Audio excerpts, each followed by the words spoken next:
Par où commencer? C'est une histoire qui est née il y a 3 ans. J'ai commencé à parler d'une envie de faire une boutique pour essayer de prouver aux gens qu'il était possible de trouver des produits de qualité et aussi fun, qui étaient toujours fabriqués en Europe et plus particulièrement en France. Puis je l'ai embarqué un petit peu malgré lui dans mon projet parce que je voulais faire aussi un lieu de vie, donc où il y aurait des ateliers pour discuter de nouvelles manières de consommer, mais aussi de créativité. Enfin voilà, vraiment un lieu intergénérationnel où tout le monde voudrait se retrouver. Donc je voulais proposer des boissons, peut-être des petites pâtisseries. Et finalement, le côté salon de thé s'est tout autant développé que le côté boutique. Et jusqu'à faire 50-50 pour le projet. Aussi pour communiquer sur la valeur des produits locaux. Donc on a créé une carte comme ultra locale, que ce soit pour les sodas, les sirops, les jus de fruits, qui sont très très appréciés en plus, pour rien gâcher. Ouais, voilà, de travailler des produits saisonniers aussi, toujours pour amener la discussion autour de tout ça, mais que ça soit toujours autour du plaisir aussi, de la découverte, proposer beaucoup de nouveautés, que ça soit au niveau du salon thé et au niveau de la boutique.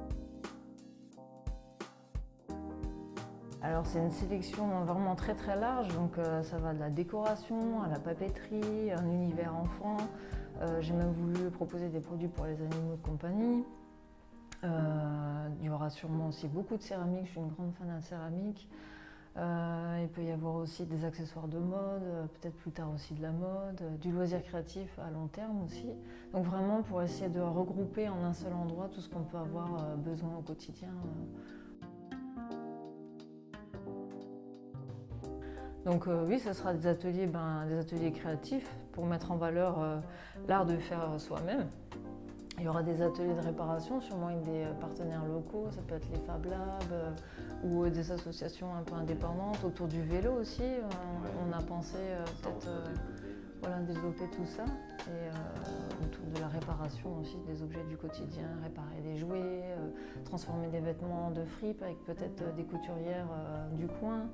Donc voilà, ça va être difficile de faire des choix au niveau des ateliers. Oui, mais en fait c'est tout ce qui se développe maintenant aussi, c'est donc comment cuisiner local, de saison, limiter ses déchets. De pouvoir être ensemble, de pouvoir rigoler, de toujours laisser de la place au design et à la créativité. C'est vraiment ça qu'on voulait, de s'entourer de belles choses et de partager des bons moments, quoi.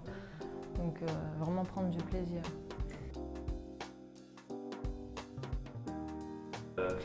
Les personnes de l'agence en fait, avec qui on avait affaire étaient disponibles, étaient arrangeantes, parce que c'était pas toujours facile justement pour concilier la venue des artisans pour faire des repérages, des devis et faire coïncider tous les emplois du temps. Donc là c'était très facile à arranger, très pratique, donc ça c'était vraiment plutôt pas mal. On a été pas mal traumatisés par le carrelage. Ouais, voilà. Ouais, ne mettez pas de carrelage. Ouais. C'est le chantier de carrelage pour calculer combien de carreaux il faut. En plus, nous, on a travaillé beaucoup avec la seconde main, donc on a beaucoup fait d'annonces, fait des recherches sur Internet pour essayer de trouver le matériel. Et c'est vrai que le carrelage, c'est toujours une histoire de quelques millimètres qui ne vont pas. Enfin, c'est beaucoup plus compliqué que ce qu'on pense. En fait, c'est pas coller des gommettes, mettre du carrelage. Ce que moi j'ai apprécié, c'est de faire les travaux. Ça permet de vraiment s'approprier le local. Donc c'est un peu notre deuxième maison, vraiment, même pour nos enfants qui ont l'habitude de faire des allers-retours ici. Et du coup, ça a vraiment ce côté de petit commerce de quartier avec du coup les voisins qu'on a eu le temps de rencontrer pendant les travaux. Et du coup, ça nous a vraiment permis de nous installer comme on avait prévu à la base, quoi. On est vraiment chez nous. Les cookies, c'est clair qu'ils ont un franc succès parce que c'est des cookies tendres, comme ils sont faits à base de vergeoise, un sucre qui est vraiment moelleux. Il n'est pas sec du tout, il est vraiment il est hyper gourmand, quoi. S'il fallait en retenir un, moi je dirais caramel beurre salé, d'Isigny.